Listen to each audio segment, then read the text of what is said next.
Good morning student. आशा करता हूँ आप लोग अच्छे होंगे और पढ़ाई कर रहे होंगे। जैसा कि पता है हम लोग पिछले वीडियो में ही डिटर्मिनेंट पढ़े थे, जो बेसिक सा था। ठीक है, आज कुछ थोड़ा सा लॉजिकल क्वेश्चन है जो एग्जाम में पूछा जाता है और जो पूछा भी गया है, मैं वही क्वेश्चन लेके भी आया हूँ। ठीक है, देखिए इस तरह का डिटर्मिनेंट में ना आप लोग को जैसा ही मान लीजिए एक वैल्यू रहेगा डिटरमिनेंट, जैसे 1 1 1 या फिर ABC या फिर अल्फ़ा बीटा गामा, ये ज़्यादातर ABC रहता है। ज़्यादातर हमको ABC के टर्म में मिलेगा, फिर या 1 1 के टर्म में, यानी एक ज़्यादा रहेगा। देखिए ये सब डिटर्मिनेंट का वैल्यू निकालने में आपको किसी तरह का आप पहले ध्यान देना है कि कोई टर्म ऐसा है जो जीरो हो जाए घटाने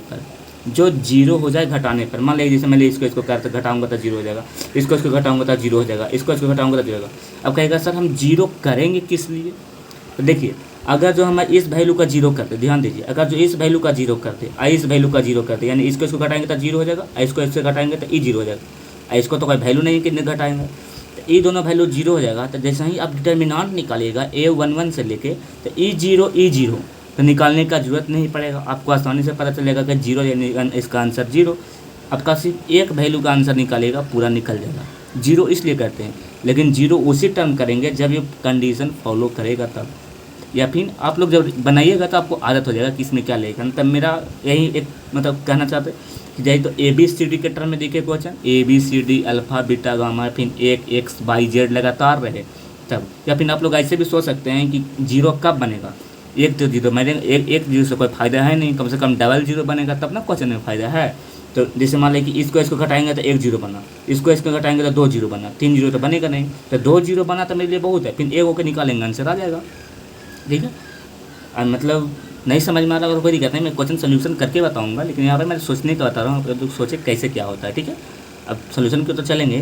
ठीक है, तो बिना टाइम वेस्ट के चलते हैं सोल्यूशन पर। अब समझाते हैं प्रोसेस बाई प्रोसेस कैसे क्या करना है। ठीक है, देखिए मेरे पास ये क्वेश्चन है, चाहे तो हमें इसे ये मतलब यहाँ पर डिटर्मिनेंट निकालने के लिए मैं A11 A12 A13 निकाल के कर सकता हूँ, लेकिन इसको और आसानी करने के लिए अब तो सिंपल सी क्वेश्चन है तब ना आप कर दीजिएगा, मतलब इसी से हार्ड दिया जाएगा हार्ड, तो फिर थोड़ा सा दिक्कत हो जाएगा यहाँ पे। तो कैसे करेंगे ये देखिए, ताकि हमको दिक्कत ना हो एग्जाम में।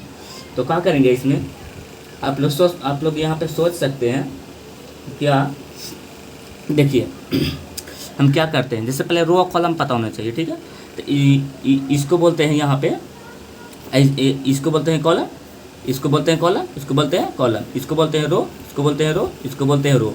यानी कि अगर जो हम इसको और इसको, ठीक है, इसको या इसको, ठीक है, यानी यहाँ पे एक कॉलम को दूसरे कॉलम से घटा दें तो एक जीरो बन रहा है। ठीक है, यहाँ पे इसको कॉलम को इसको कॉलम से घटा दें तो एक जीरो इससे बन रहा है, यानी दो जीरो बन रहा है। ठीक है, ये कॉलम को इससे घटा दे तो ये रो नहीं, समझिएगा, रो नहीं कॉलम से बोल रहे हैं। ठीक है, मेरा कहने का मतलब है, देखिए मैं यहाँ पे हिंट में लिख देता हूँ, यहाँ पे कोष्ट में लिख रहा हूँ।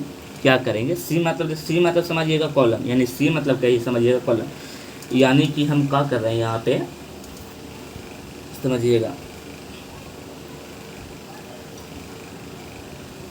कि C1 में, यानी C1 यानी कि C कॉलम 1 करने का मतलब है, C1 में क्या करेंगे, C1 माइनस C2 घटा देंगे, फिर C2 में क्या करेंगे, C2 माइनस C3 कर देंगे।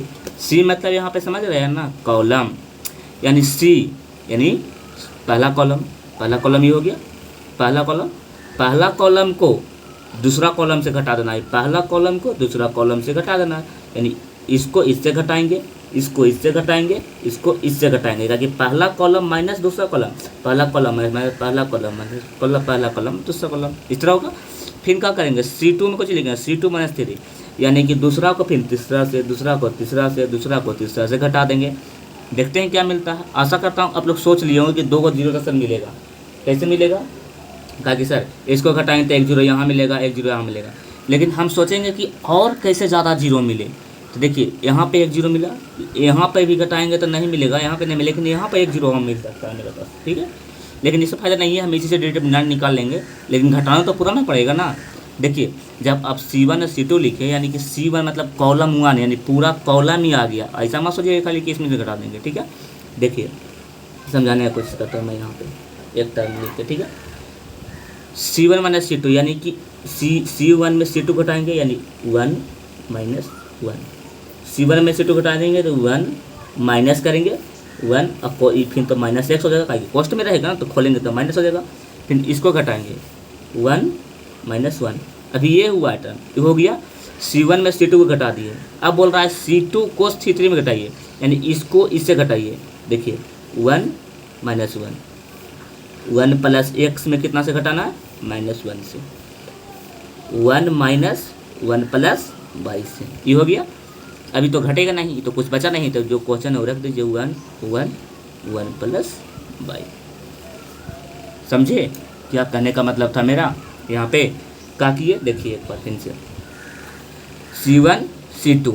C1 में C2 माइनस, यानी कि C1 में इसको घटा दिए, C1 ई है, C2 ई है, C3 ई है, तो C1 में C2 से घटाएं तो इसको घटाएं, फिर C2 में C3 से घटाएं, इसको में इससे, इसको में इससे, इसको में इससे घटाएं। तो देखिए 1 माइनस 1 लिखे हैं ना, सब घटाए हैं ना यहाँ पे। अब इसको देखिए सॉल्यूशन करेंगे तो क्या होगा उसको कुछ एक टर्म मिलेगा। देखिए क्या मिलेगा, ये तो 0 हो जाएगा, जान रहे हैं, ये भी 0 हो जाएगा, तो माइनस x बच जाएगा यहाँ पे, ठीक है।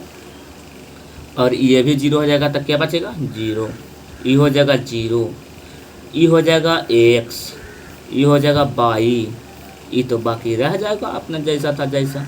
आप बताइए इसमें से किस वैल्यू से आप डिटर्मिनेंट निकालिए कि आपको आसानी से वैल्यू मिल जाए। आप लोग कहिएगा सर कि रो 1 से निकालेंगे, ये रो 1 है, रो 1 से वैल्यू निकालेंगे। काहे सर? काहे कि जैसा ही रो 1 1 करेंगे तो 0 सर पूरा टर्म 0, इसको रखेंगे वैल्यू सर पूरा टर्म 0। तो सिर्फ इसी को हमको निकाल के आंसर बता सकते हैं फटाक से क्या है, या सोल्यूशन फटाक से कर सकते हैं, कोई झंझट नहीं। इससे कौन करेगा? इसे तो पता चलेगा सर माइनस प्लस दौड़ा जाएंगे, इसमें एक ही 0 है, मैं जिसमें ज़्यादा 0 लेना है उससे आप कीजिए सोल्यूशन, ठीक है। देखिए हम करते हैं यहाँ पे इसको सोल्यूशन, तो क्या आता है आंसर, ये देखिए यहाँ पे। देखिए अगर जो हम A11 से निकालें, A11 से, तो देखिए A11 यानी 1 1 2, यानी कि इसका पॉजिटिव पावर होता है तो उतना लेके नहीं चलना। देखिए मैं यहाँ पे सोल्यूशन डिटेल से बता रहा हूँ, लेकिन हमको आप जितना सॉल्व कर सकते हैं। A11 यानी इसको सामने खत्म, इसको सामने खत्म, तो बच गया x ये वाला और ये वाला। लेकिन ये सब करने से आपको कोई फ़ायदा है? जब बाहर 0 दिख रहा है तो पूरा टर्म 0 कर दीजिए फटाक से पहले ही, लेकिन मैं करके बता रहा हूँ, ठीक है। A11 निकालिए, A12 जोड़िए 1 2 3, यानी ओड है तो कौन चिन्ह -0। इसको भी कहिएगा तो कोई फ़ायदा है? पहले आप 0 लिख सकते हैं, पूरा टर्म तो कैलकुलेशन 0 कर देगा। इसको निकालें, इसको निकालना है, A12 निकालें, देखिए ये 0 हो जाएगा, इसको सामने ये टर्म आता है, इसको सामने ये टर्म आता है, यानी A0 बच गया, ई वाला। देखिए x माइनस 1 0 1 प्लस y। देखिए अब निकालेंगे A11 निकल गया, A12 निकल गया, A13 जोड़िए 13 मतलब 4, यानी पॉजिटिव चिन्ह के साथ लिखिए, A13 है ये। देखिए हाँ, इसको कुछ निकालने से फ़ायदा का, इसका 0 नहीं होगा सर, आगे 1 है, चलिए लिखते हैं। तो इसका सामने ये गया, इसका सामने ये गया, तो बच गया x 0 y, बच गया -x 0 y। अब इसे सोल्यूशन कीजिए, ये सोल्यूशन करेंगे तो ये सर पूरा आगे 0 है तो पूरा 0, ये भी सर पूरा आगे 0 तो पूरा 0, लेकिन उसको कीजिए, उसको करेंगे तो हो जाएगा x माइनस y, ठीक है। इसको करेंगे तो हो जाएगा 0, यही ना होगा। लेकिन मैंने यहाँ पे एक मिस किया, आपको कोई बताया नहीं। देखिए यहाँ पे अगर जो हम C2 में C3 से घटा रहे हैं, C2 में C3 से, तो C2 में C3 से, यानी इसको घटा रहे हैं इससे, तो 1 माइनस में इसको लिए तो कोस्ट खोलेंगे तो ये भी तो माइनस हो जाएगा ना, जिस तरह ही माइनस हुआ था, और मैंने इसको पॉजिटिव लिख दिया था, ठीक है। तो वो तो घट के ख़त्म हो गया, तो बचेगा यहाँ पर -y, और ये भी हो जाएगा, तो फिर ये टर्म हो जाएगा यहाँ पे, काहे कि यहाँ पे बचेगा -y ना, तो ये हो जाएगा -y। अब माइनस क्या कर देगा, प्लस कर देगा, माइनस क्या कर देगा इसको माइनस, काहे कि देखिए यहाँ ये माइनस हुआ, काहे कि ये टर्म खत्म, ये टर्म खत्म, इसका निकालने के लिए तो बचा x 0 minus y, x 0 minus y, यानी यहाँ जब मल्टीप्लाई करेंगे तो यू माइनस कर देगा प्लस 0, यानी कि ये 0 और ये भी 0, तो यानी इससे खाली मल्टीप्लाई हुआ था, यानी हो गया x y, बाकी सब तो खत्म। तो हमको यही तो आंसर आया, बस। देखिए आंसर इतना छोटा। सोल्यूशन में सिर्फ आपको ये ध्यान देना है कि क्या हमको करना पड़ेगा, ठीक है। आपको नहीं समझ में कोई दिक्कत नहीं, अब एक बार 2 बार देखिए, बनाइए, कलम कॉपी ले के बैठिए, बनाइए प्रोसेस बाय प्रोसेस, तब समझ में आएगा क्या क्या चीज़ कहाँ हो रहा है। ठीक है, तो जहाँ तक आशा करता हूँ कि आप लोग को समझ में आया होगा। अगर जो मेरे चैनल पर पहली बार आया तो चैनल को सब्सक्राइब कर लीजिए और बेल आइकन को दबा दीजिए, ताकि इस तरह का वीडियो सबसे पहले आप तक पहुँचे। ठीक है, तो इसी के साथ मिलते हैं अगले वीडियो में। Thank you.